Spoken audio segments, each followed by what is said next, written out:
Hi, my name is Emily Freebairn. I'm from Dartmouth College, and I'm going to be talking about improving usability for access control.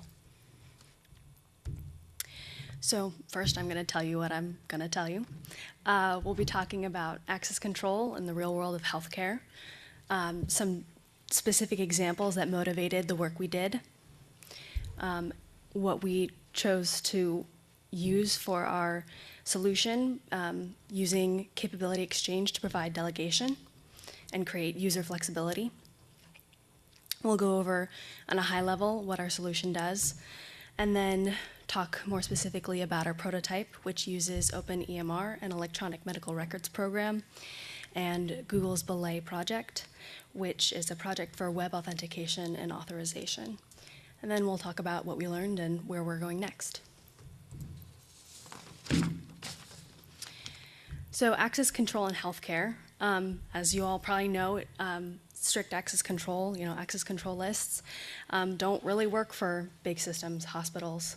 They're very complex. You want to have a nurse administer a prescribed medication to one patient, but only if the doctor signed off on it.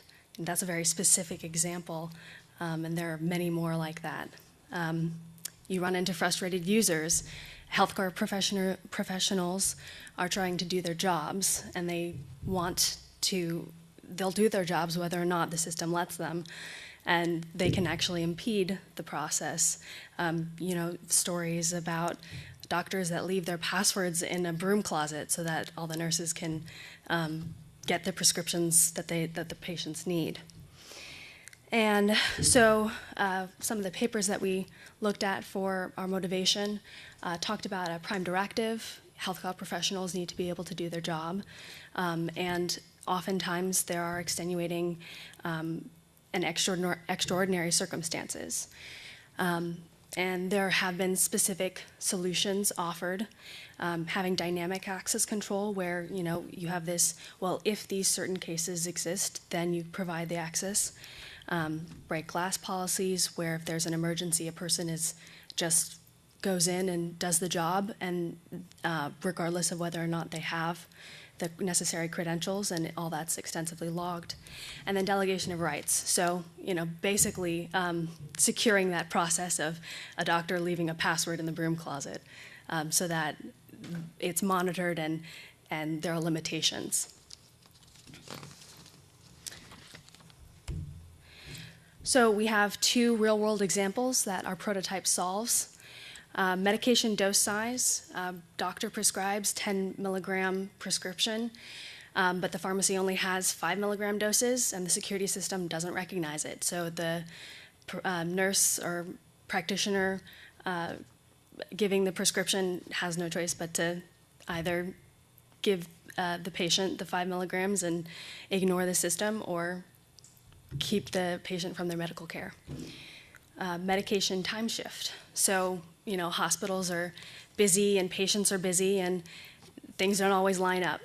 Patient is late because they were on dialysis and they're supposed to be on an IV drip from 10 a.m. until 2 p.m., but they are running late, so they don't arrive until 11 a.m. In that case, then the nurse or practitioner responsible for delivering the IV has to extend the time shift out of the system, just giving the medication regardless of what the system says. And these examples seem kind of minor, almost duh moments, like why doesn't our system have this already? And so addressing these pain points is really useful. It creates user buy-in.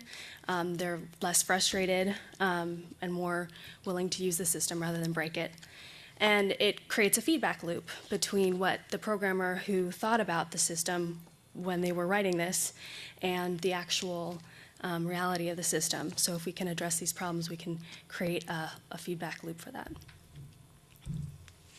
So really broad scale, how do we go from a situation where a doctor gives an order to a nurse, but they can't carry it out, and they can't get an alternative, to a situation where doctor has an order, nurse initially can't do it, but they can come up with an alternative which the physician can then sanctify in some way, so that in that case and in future cases, the nurse can just do what they need to do.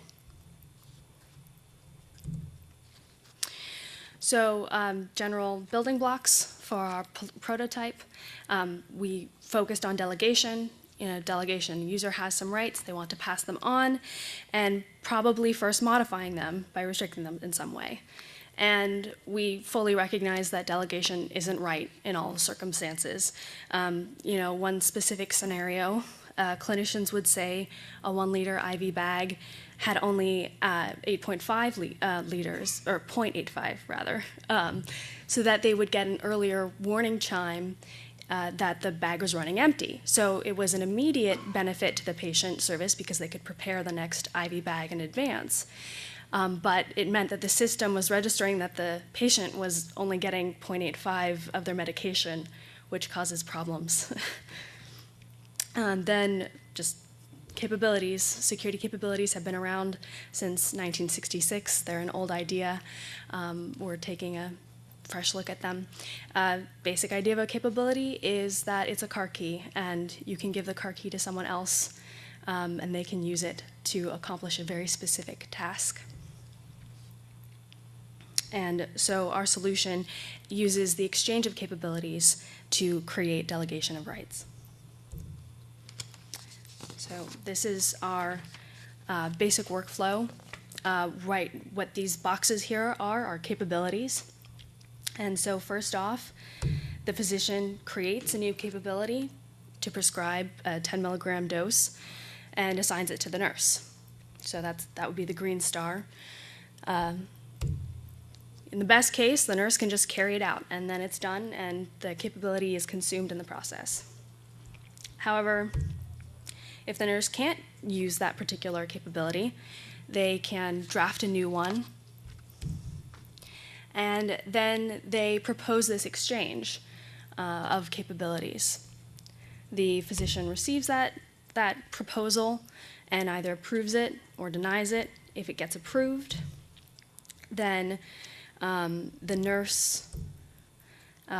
physician can save that change as a template for later so that they're not constantly being barraged by requests for changes in prescriptions. And in the future, when the physician gives that same order, they get the nurse has those templates available to them at the time.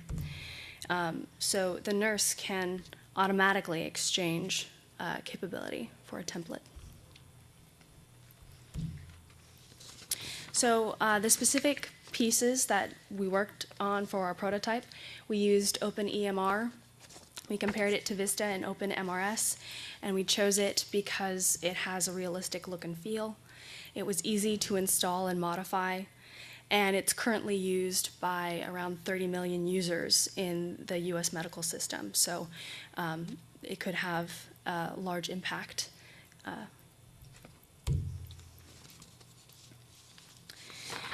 The other building block was Google's Belay project, which, and specifically their cloud access control protocol, which was intended for asynchronous web applications and web and cloud computing. 4 main features: usability and security. So letting the use cases drive security, which is really useful for our purposes. Session continuity without cookies, so using a randomized URL as a key to have a specific action. Federated authentication, having an identity provider and pieces that then use that identity provider rather than having those pieces themselves try and provide authentication. And cross-app authorization, which is also very useful in medical space because there are so many different systems that are interacting.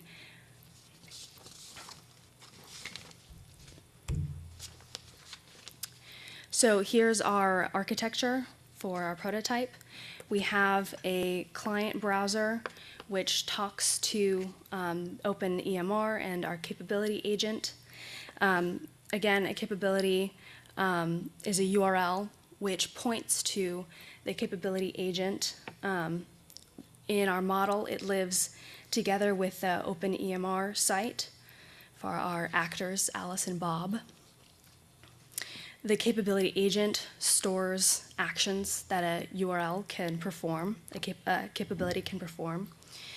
When a capability is invoked, an HTTP request comes from the browser using BCAP and passes parameters onto the agent. And after that action is called, the browser gets a response. The actions and method signature are defined when a new capability URL is created at the capability agent. So we had three main areas of work.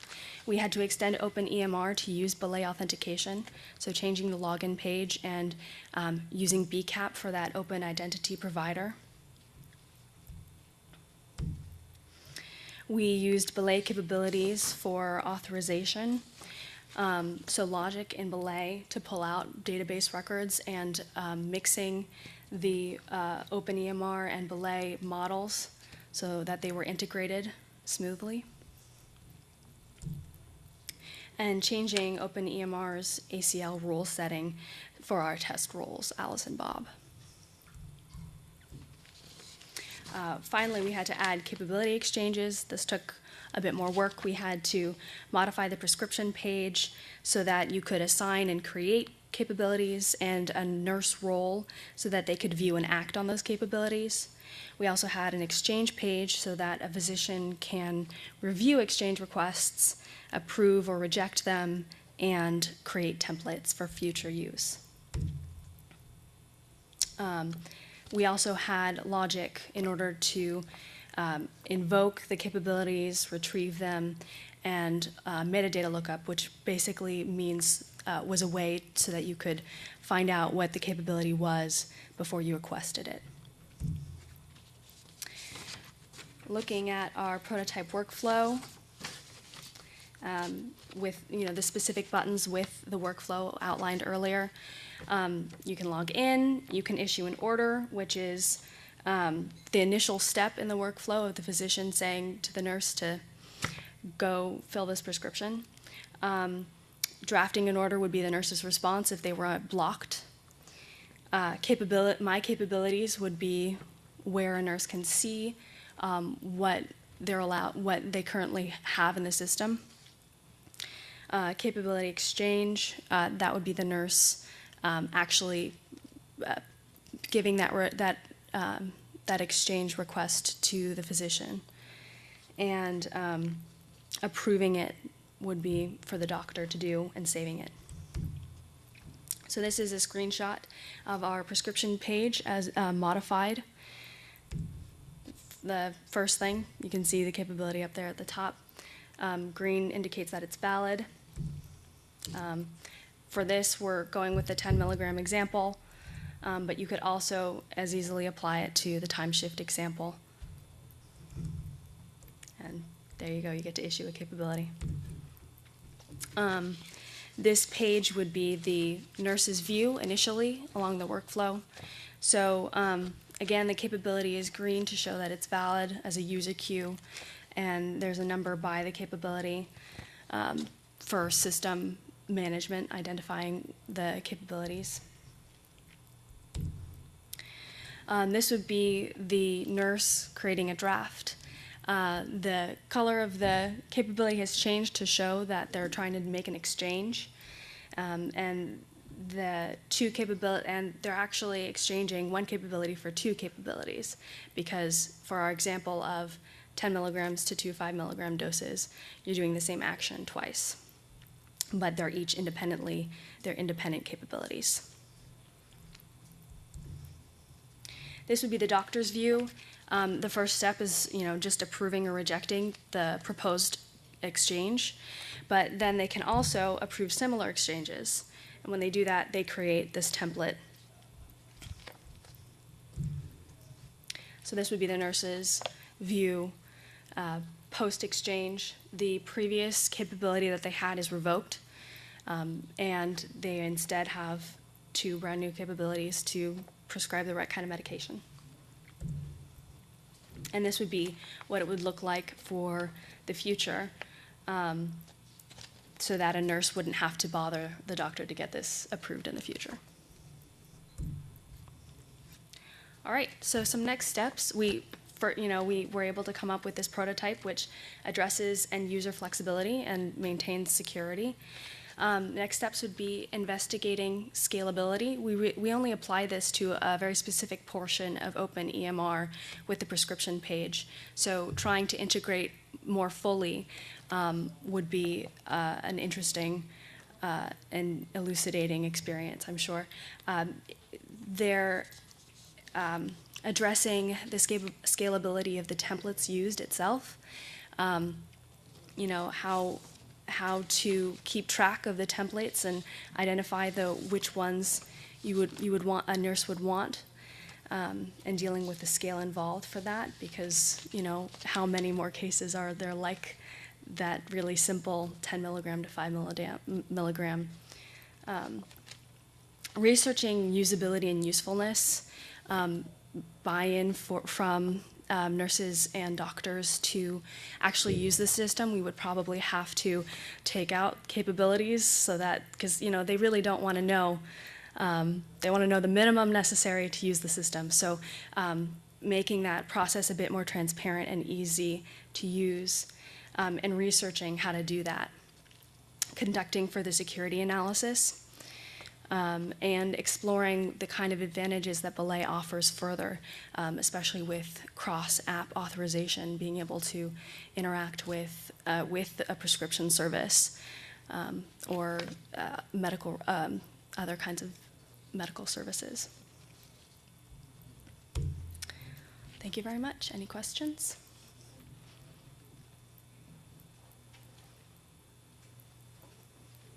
Hello. Kevin Fu, University of Michigan. So I like the problems you're solving. I did have a question. Could you go back to slide 30? It's just I had recently read a paper. The author's name is, I'm terrible with names, but I'm looking at the drug pull-down menu, and there's been some recent research showing about the hazards of pull-down menus for e-prescriptions.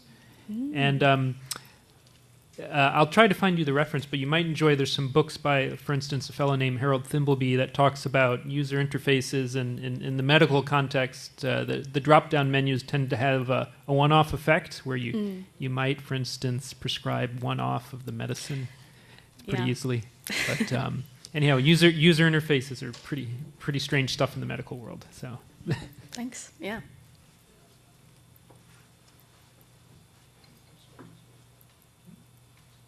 So this is Jean Stanford from Novus. I'm curious about the Google tool for authorization part. How extensible is this? Is it RBAC, ABAC? What does it do in terms of trying to help define any kind of granularity? Well, it's a protocol that they're working on. Let me go back to the Belay slide.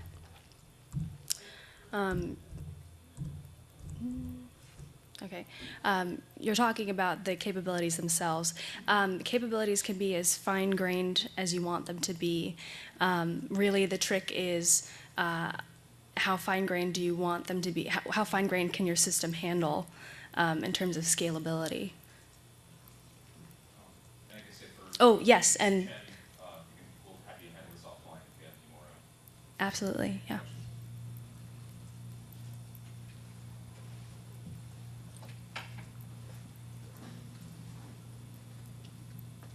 Eugene Wasserman, Kansas State University. I have a question about the medical equivalence of some of those capabilities, like specifically the one with the 10 milligram versus 5 milligram you showed. I wonder if you can go to your second to last slide so maybe I can explain a bit easier.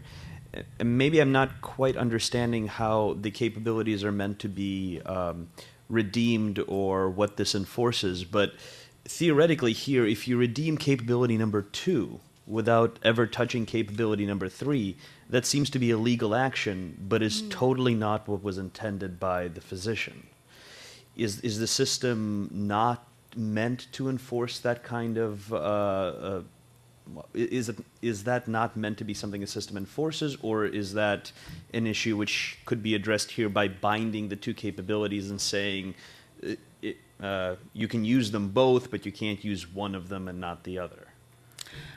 You know, I'm not entirely sure about that. I don't think there's a binding ability for the protocol as of now. So that would be a you know, physician sign-off kind of deal where once they sign off on it, they can use either or, hopefully both. But I also mean in helping a physician reason about whether to sign off on this kind of proposed exchange, can you have some sort of help to the physician saying these two are medically equivalent, but only when done together, for example? Yeah, that would be a great usability cue. I don't know whether our system could enforce that, however. Not currently. Not currently.